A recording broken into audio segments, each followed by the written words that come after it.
Јавното предпријатие ИСАР денеска ја спроведе 6-та викенд комунална акција. На агендата овој пат беше населбата Балканска, каде механизацијата и вработените од ИСАР чистеа мини депонии, несоодветно оставени отпадоци, шут и слично.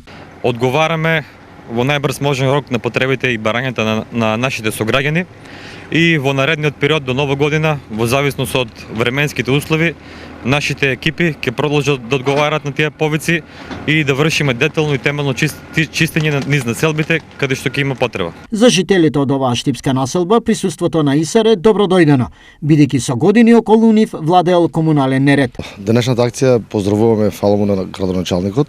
Значи треба да продолжиме со овие акции како што најави самиот градоначалник и да ја подобриме и да биде почиста населбата и да се асфалтираат сите улици, да бидеме сите задоволни. Да, би требало да биде чисто.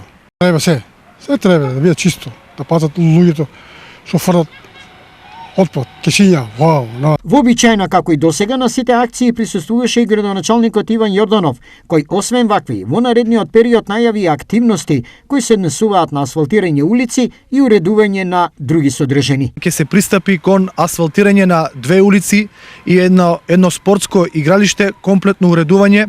Во вкупна должина улиците изнесуваат некаде околу 450 метри во износ од 1 милион и 400 илјади денари, додека пак игралиштето изнесува на површина од 1200 метри квадратни во вкупен износ од 1,5 милион денари.